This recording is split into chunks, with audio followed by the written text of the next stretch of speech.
হলো শুকুররঞ্জন বালি।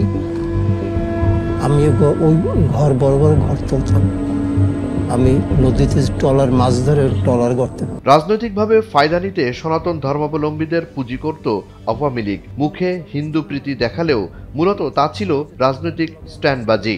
ভোট, নির্বাচন বা কোনো ইস্যু আসলে আওয়ামী লীগ চেষ্টা করত হিন্দুদের জড়িয়ে রাজনৈতিক ফায়দা নেয়ার। এমন এক অকাট্য তথ্য বেরিয়ে এলো সংস্কৃতি মন্ত্রণালয় প্রকাশিত আয়নাঘর ডকুমেন্টারিতে। ওই ডকুমেন্টারিতে উঠে আসে আওয়ামী লীগের রাজনৈতিক ফায়দা হাসিলে কিভাবে পাশবিক নির্যাতন করা হয় বয়োজ্যেষ্ঠ এক সনাতন ধর্মে বিশ্বাসীর সাথে।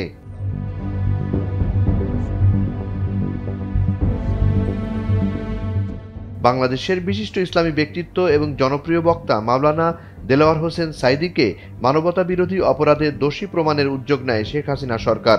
এজন্য সাঈদীর নির্বাচনী এলাকায় মহান মুক্তিযুদ্ধে স্বজন হারানো শুকুররঞ্জন বালিকে টার্গেট করে আওয়ামী লীগ। আমি এক সপ্তাহ থাকতে পারি। শত নির্যাতনেও শুকুররঞ্জন বালিকে টলাতে না পেরে সিদ্ধান্ত নেওয়া হয় ভারতে পাঠানোর। এজন্য তাকে বলা হয়, তোর বাড়ি যে দেশে, তোকে সে দেশে পাঠিয়ে দিয়ে আসবো। বেচারা শুকুররঞ্জন বালি নিজের দেশ বলতে জন্মস্থান পিরোজপুরকে বুঝেন, তবে বাস্তবতা ছিল খুবই ভয়ঙ্কর ও ভিন্ন। আমি অসুস্থ, মানে ওই ভিতরে যে কারেন্ট শর্ট দিয়েছে আমি হাঁটতে পারতাম না, মানে আমি উড়ি আর ওই পড়িয়ে যাইতাম।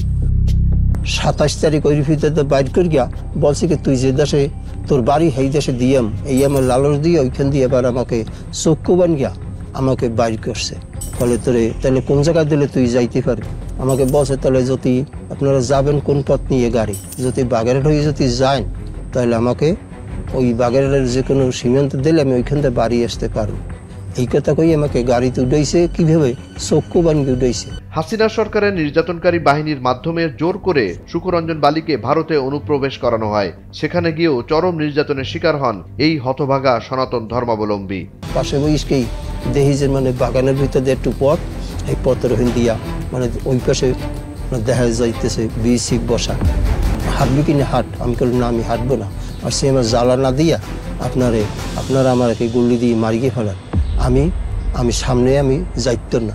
তখন তারা আমাকে দুইজন মানুষের ঘাট ধরে গিয়া আমাকে নিয়ে বিসিফের হাতে নিয়ে দেওয়ার পরে আমাকে ওখানে বসে নেওয়ার সাথে সাথে আমাকে দুই কান কাছাইয়া মাইট গেটে করে ঘুষি দিয়ে ফেলাইয়া পিঠ ঢালাই হের পর হালাইয়া, মানে আমাকে লাতি আপনার পিঠ মোড়া দিয়ে অপুষ্মদিনী পিঠ মোড়া দিয়ে বান গিয়া আমাকে এইরকম মোটা বেতের লাড়ি দিয়া পিড়াইছে, মানে আমাকে অনেক মার গিয়ে না আমি ব্যবস্থা আমি নিজে ইচ্ছা করি আসি না।